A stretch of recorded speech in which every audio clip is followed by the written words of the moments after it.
कि video start करते हैं। Let's go. वहीं रामपुर के गांव में एक परिवार था मधुमिता का। उसकी 3 बहुएं थी, जिसमें से मोहिनी सबसे छोटी थी और वो बहुत काली थी।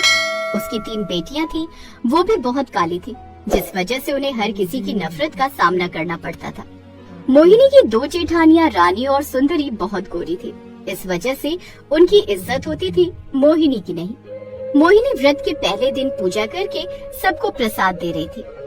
सासू माँ, भाभीओ, ये लीजिए प्रसाद ग्रहण कीजिए, मैंने भी माँ दुर्गा के लिए व्रत रखा है।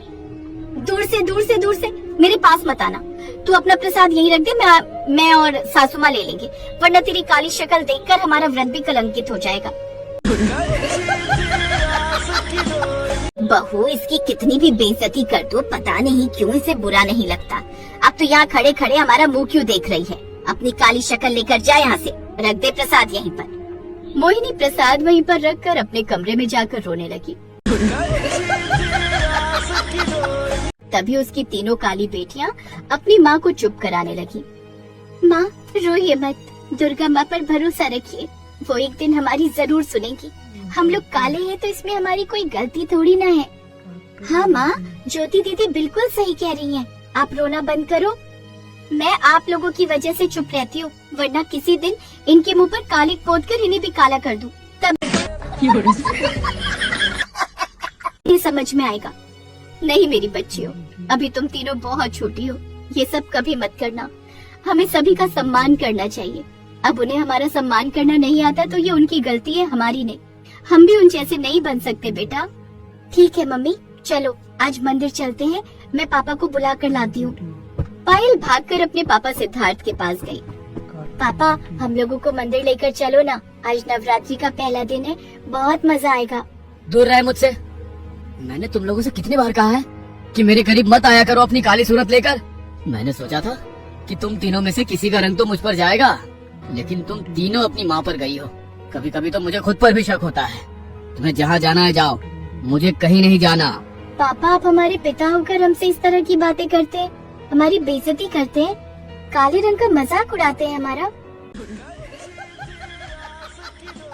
ये आप पर शोभा नहीं देता। तभी पायल के पापा ने उसे एक जोरदार तमाचा मारा और कहा, तुम अभी बहुत छोटी हो और छोटी बनकर ही रहो। ज्यादा बड़ी बड़ी बातें करने की जरूरत नहीं है। चुपचाप मंदिर जाना है तो जाओ, वरना घर से निकलना भी बंद कर दूंगा तुम सबका, कलौटी कहीं की। पायल गुस्सा होकर अपनी माँ के पास चली गई। माँ, पापा भी बिल्कुल दादी माँ पर गए हैं, उन्हें भी हमसे नफरत है क्योंकि हम काले हैं। वो हमारे साथ मंदिर नहीं आ रहे हैं। माँ चलो, हम लोग ही चलते हैं। खैर, अपनी तीनों बच्चियों की खुशी के लिए मोहिनी अपनी तीनों बच्चियों को लेकर मंदिर चली गई, लेकिन मंदिर में भी लोग उनके कालेपन का मजाक उड़ाने लगे। अरे सब लोग दूर हट जाओ, वरना इन लोगों के काले रंग को देखकर हम सब कलंकित हो जाएंगे। यहाँ अंधेरा हो जाएगा इनके काले रंग की वजह से। पता नहीं भगवान इतने काले रंग वालों को पैदा ही क्यों करता है, मुझे तो घिन आती है ऐसे लोगों को देखकर। सबसे छोटी बेटी पायल को गुस्सा आया और उसने नाली से कीचड़ उठाकर उस आदमी के मुंह में मार दिया और जोर जोर से हंसने लगी। अब तो तू भी काला हो गया। जिस देश में अलग अलग धर्म, जाति, अलग अलग रंगों के लोग एक साथ मिलकर रहते हैं, वहीं पर तुम जैसे लोगों की वजह से अपने देश का नाम खराब होता है। अगर इतने ही गोरे लोग पसंद है तो भारत में पैदा ही क्यों हुआ? तो अंकल के नाम पर कलंक है और कुछ नहीं। ये क्या किया तूने? मेरे ऊपर कीचड़ फेंक दिया, तुझे मैं नहीं छोड़ूंगा। पायल, ये तुमने अच्छा नहीं किया। भाई सब जाने दीजिए, बच्ची ये गलती हो गई, इससे आपकी बात बुरी लग गई, मैं आपका मुंह धो देती हूँ। कोई जरूरत नहीं है माँ कि अपने मुंह पर कालिक पोत कर ऐसे ही घर जाएगा, तब इसे पता चलेगा कि जब कोई किसी का मजाक उड़ाता है तो कैसा लगता है। किसी तरह मोहिनी ने पायल को समझाया और अपनी बच्चियों के साथ घर वापस आ गई। आ गई हमारी काली कलूटी देवरानी अपनी बच्चियों को लेकर। अब सीधा अपने कमरे में चली जाओ, क्योंकि हम में से कोई भी तुम्हारा काला चेहरा देखना नहीं चाहते। बड़ी माँ, आप लोग हर वक्त मेरी माँ को उल्टा सीधा क्यों बोला करती हो? क्या काले रंग के लोगों की कोई जिंदगी नहीं होती, उनकी जान नहीं होती? होती है, जरूर होती है, लेकिन तुम लोगों की जगह यहाँ नहीं जंगलों में है। जाकर काले कलूटे आदिवासियों के साथ रहो। अरे बहू, तू इन लोगों के मुंह मत लगा कर, ये काले लोग अंदर से भी काले। मोहिनी, हम सब हॉल में कन्या भोज करेंगे, लेकिन तू बाहर मत आना। अगर तुझे कन्या भोज करना है तो अलग से कन्याओं को बुलाकर अकेले कमरे में उन्हें भोज करा देना।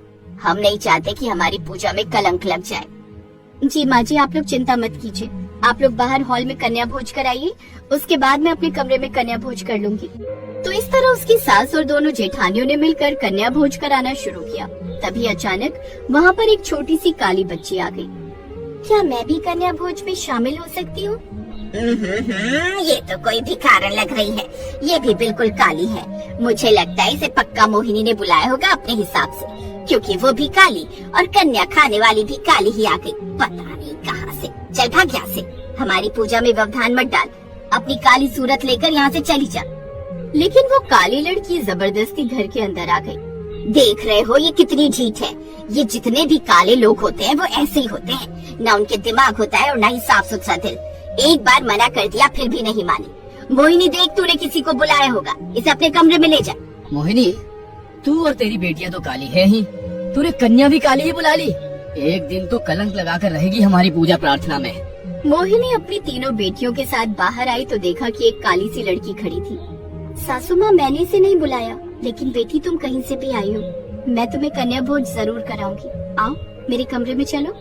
इतने में देखते ही देखते उस काली बच्ची ने काली दुर्गा माँ का रूप ले लिया, जिसे देखकर सब घबरा गए। जय हो काली दुर्गा माँ, ये तो साक्षात काली दुर्गा माँ है। मोहिनी और उसकी तीनों बेटियों ने भी काली दुर्गा माँ को देखकर अपने हाथ जोड़ लिए। ये नाटक करने से भगवान कभी प्रसन्न नहीं होते। तुम लोग चाहे जितने भी व्रत रख लो, पूरी जिंदगी चाहे तुम लोग खाना न खाओ, फिर भी ऊपर वाला तुमसे प्रसन्न नहीं होगा जब तक तुम्हारे दिल में हर रंग, हर जाति, पेड़ पौधों, जानवरों, सबके लिए प्रेम नहीं होगा। अगर दिल में प्रेम नहीं है तो भक्ति का कोई मतलब नहीं है, वो कूड़ा के समान है। तुम सब लोग अपनी काली बहू और सिद्धार्थ, तुम अपनी ही काली बच्चियों से नफरत करते हो, वो भी सिर्फ इसलिए क्योंकि उनका रंग काला है। तो फिर तो तुम लोग मुझसे भी नफरत करते होगे, क्योंकि मेरा रंग तो हद से ज्यादा काला है। हमें माफ कर दीजिए काली माँ, हम लोग अनजान और अज्ञानी हैं। अज्ञानी समझकर हमें माफ कर दीजिए। मैं कौन होती हूँ माफ करने वाली? जो दिल से साफ होगा उसे आशीर्वाद खुद ब खुद मिल जाएगा। जो दिल से गंदा होगा उसे कभी आशीर्वाद नहीं मिलेगा, चाहे वो जिंदगी भर व्रत रखता रहे। मैं मोहिनी और उनकी तीनों बच्चियों को आशीर्वाद देती हूँ कि उन्हें अब किसी भी चीज की कोई कमी नहीं रहेगी। और अगर तुम लोग अंदर से दिल से साफ नहीं हुए तो तुम सब लोग बर्बाद हो जाओगे, चाहे जितने ही गोरे क्यों न हो तुम लोग। इतना कहकर काली दुर्गा माँ वहाँ से गायब हो गई। फिर उसकी सास ने मोहिनी से माफी मांगी। उनकी दोनों जेठानियों ने और सिद्धार्थ ने भी अपनी पत्नी और बच्चियों से माफी मांग ली। बहू, ये तो हम भूल ही गए थे कि हमें रंग देखकर भेदभाव नहीं करना चाहिए। आज काली दुर्गा माँ ने हमारी आंखें खोल दी। उन्होंने सच कहा कि वो भी तो काली है, तो क्या हम उनसे नफरत करने लगेंगे? नहीं, आओ बहू, हम सब मिलकर कन्या भोज करते हैं। छुपाओगी रानी, अरे कब तक? फिर ऊपर वाला जो भी चाहेगा वही होगा। आज मेरी भी आँख खुल गई। मोहिनी, अगर हो सके तो मुझे माफ कर देना, या कोई सजा देना चाहती हो तो वो भी मंजूर है। ऐसा मत बोलिए, मैं तो आप सभी से कभी भी नाराज थी ही नहीं। इसके बाद उन सभी लोगों ने एक साथ मिलकर कन्या भोज किया। अब उसकी दोनों जेठानियाँ और उसके साथ साथ बाकी सभी लोग भी मोहिनी से प्यार करने लगे और वो लोग खुशी खुशी एक साथ मिलकर रहने लगे।